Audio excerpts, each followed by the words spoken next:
I signed up for something that feels a little scary, definitely out of my comfort zone, but it is a part of me getting my time back.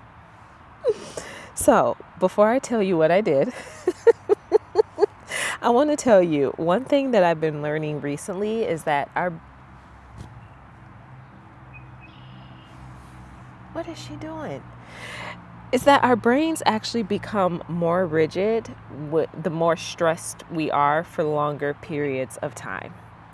So when we're stuck in survival mode, our brains naturally narrow our focus. We stop exploring, we stop taking risks, we stop trying new things because our energy is being used just to get through the day. I thought that was an interesting fact. I've been studying a bit of psychology. As you know, I am in grad school to become a mental health therapist and working on my own mental health right now. But y'all, I signed up for a survival skills class.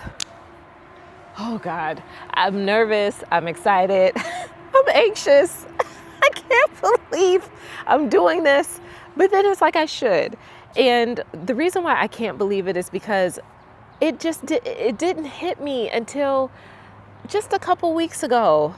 When I was outside sitting in my car, I recorded a video about how exhausted I was, how we are always working these jobs that burn us out to survive. And after I brain dumped all of my frustrations, my exhaustion, how I was feeling, like what I'm tired of doing, how I want to feel, what I want to be doing, it's like something clicked. It's almost like God dropped it into my spirit, like certain things about me that I used to do. And I've been having glimpses and moments of that since I moved back home to my parents' house. The past 2 years, it's like I've been reminded of certain things about me that excited me and lit me up. And I just felt super joyful about, and the outdoors is one of them. I can't believe I've just never paid attention to this. And when I look at the track record of the states that I lived in and why I picked North Carolina, Georgia, and I'm from Michigan, and the time I spent outside, what drew me there was always the great outdoors, literally hiking, being by waterfalls and lakes and different things like that. And so as I've started to just focus on getting my time back, getting to a place of just creating the life that I desire to have, I wrote a summer bucket list. And one of the things on my summer bucket list is survival skills classes, because I want to go hiking, I want to go camping, I want to do more things outdoors. And I felt like I needed the skills. It would be helpful to know them in case I ever got into a situation. Over time, I've learned to be a scrappy girl, and I'm like, it's better to know certain things than not know them. I have no idea whenever this will come in handy, but I even saw on their website there's a grid down skills class that they're teaching too if the power grid ever goes down. And I'm not even gonna hold you, that may be my backup. Maybe one of the other classes I add in there, but I'm really excited, and I feel a little nervous at the same time too, or maybe it's jitters. Because it's one thing when you say you want to start doing something, and it's another when you actually start doing it. You can say that you want to get out this toxic situation. You can say that you want to change your life. You can say that you want your days to be different. But when you actually start taking steps to make these changes happen, it's like the permission, but then also the push. It feels like both to me. It feels like permission and it feels like push. So I think I'm feeling the push right now because I'm doing it and I'm not stopping. And that's another form of just trust. It's another form of just being true to myself. It's another form of adventure that I want to have. I wrote down some of my personal, my words, my values. Let me see if I can find them. I don't know if you guys have written something down like this, but I just was doing a lot of journaling today, and not only just about how I want this space to feel when I come on here and talk to you, but just what represents me, as I'm making decisions and I'm redesigning my life and I'm really trying to create what I really, really want. what words are at the core of what I really, really want. And I wrote down expansion, creation, self-trust, curiosity, and possibility. And funny enough, when I worked with the dating coach, this is so off topic, but when I worked with the dating coach a couple years ago, she also had us like write down a slew of words that just reflected how we wanted to feel while we're dating. And some of those words were some of my words for my dating life. And that's still true. It's still true today. So that's a video for another day. But that's exactly how I want to feel. The possibility, the like curiosity. I never want to stop being curious. I never want to stop being curious. I never want to stop living in wonder and being adventurous, because this life has so much to offer us. And even when you are coming out of a burnout situation, or you're rebuilding your life and you're starting over, it's a rough patch. But the beautiful thing about that rough patch is the fact that you actually get to choose and do it how you want to do it. You may feel some jitters like me, or you may feel a little fearful in there, but leap over the fear, literally take the life leap and create what you want to experience. I thought that psychology statistic was very interesting, because I don't think that we kind of talk enough or understand the depths of what stress and burnout really do to us.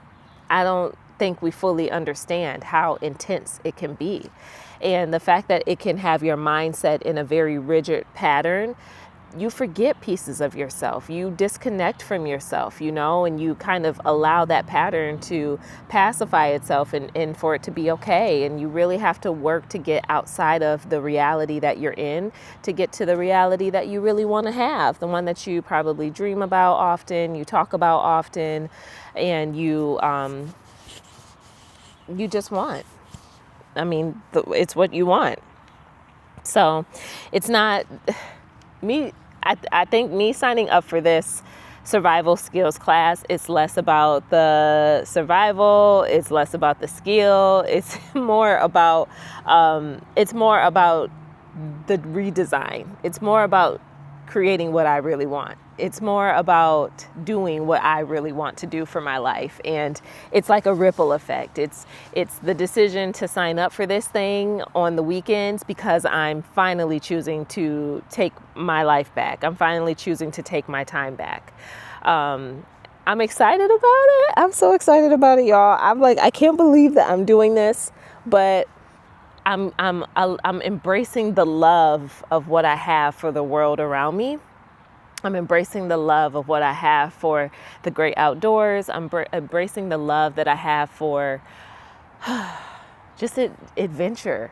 And I want this, hopefully this makes sense what I'm about to say. This whole second act, second wind, I'd say for me, I think women experience second act in two different ways. One, like myself as a cancer survivor, and then two, their second act of like rebuilding and starting over because maybe you created this one life, this one way, you did these things, you worked corporate, you climbed a ladder, or maybe you owned a business for a really long time and you started offering services that didn't align anymore.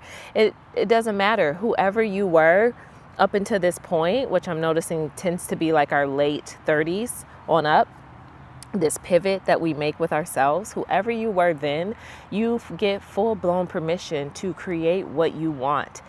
It takes time. It takes spending some good amount of time doing the work to unpack who you are and get clarity around what you really want and what you really desire.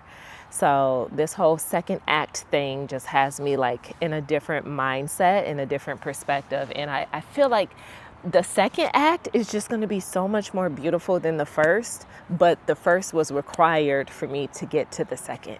I couldn't get here had I had not done those things. I couldn't get here had I had not had those bumps. I couldn't get there had I had not had that burnout, had I had not noticed the pattern, had I had not had these jobs, had I had not moved around. Like, I couldn't get here had those things never happened.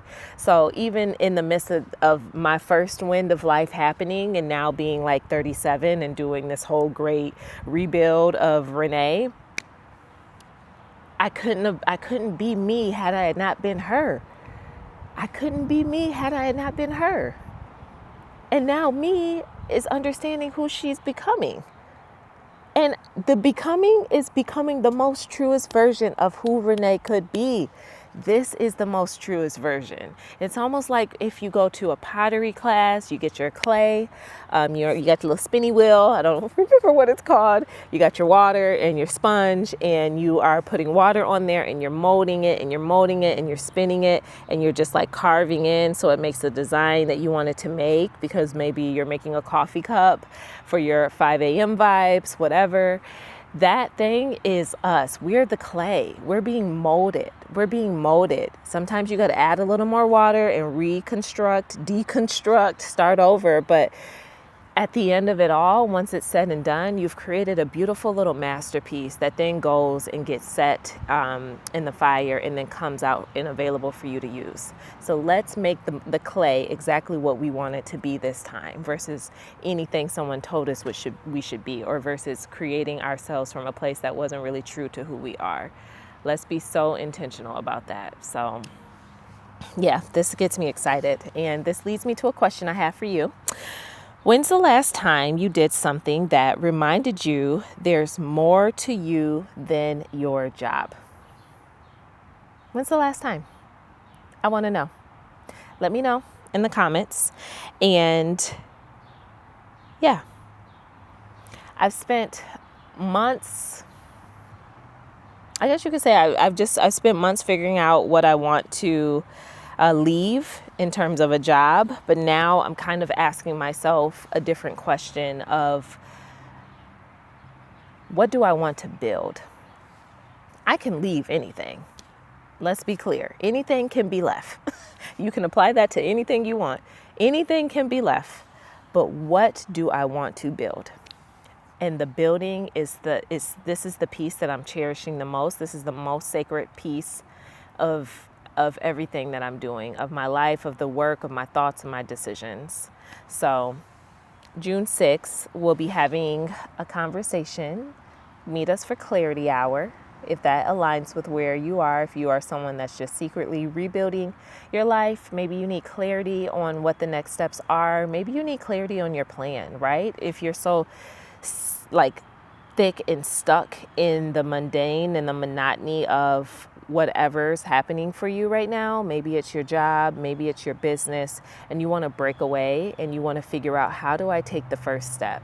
Your first step may not be a survival skills class, but we can figure out what your first step is. Because when you figure out how you want to get your time back, or whatever you want to create on the other side of who you are now, then we can create the roadmap so you can become that person. So the Clarity Hour will be a 60-minute conversation for the ladies. I'm so excited. I made it a very intimate number because I want to keep it intimate. I didn't want it to be too big of a room. So in this space, we'll be able to talk through our specific rebuild, reconnecting with ourselves, designing like your first step. All of this just kind of spawns upon the exit plan. And like I've said before, the exit plan, I've realized it's not so much about exiting the job than it is to like regain like agency over your life. It's less about exiting the job and it's more about gaining agency over your life. Because when you can do that and you understand, hey, this is actually what I've really wanted the whole entire time. This is what I want to commit my yes to. This is what I'm working towards. This is how I want to feel. This is how I want to make money. This is how I want to show up online. This is how I want to talk and have conversations. When you like learn those things and connect with yourself, I'm telling you, it's for me, even in these really within these past 30 days, but more so in these past like 6 months, it's like planting a seed and just watching it grow, watching the leaves come in, like just watching it bloom and blossom. If you're planting a flower, it's just like, it's crazy. And the way you feel the alignment literally feels like flow. And when I realized what it means to eliminate hurry and really live in a paced lifestyle from a spiritual standpoint too, with like my relationship with God, but how he intended us to be and live, I'm just like, this actually feels a bit like that. Like this feels like the pace of grace. This is starting to feel like flow. I don't know. I have a different posture than I had last weekend. I really love that. So if you're just needing that, if you want that community, if you want that space of women that are safe and it's intimate and you can put it all out on the table, then the Clarity Hour is for you. So the link will be in the description. I hope you join us, and I would love to save your seat. Until the next video, peace out, and I'll talk to you later.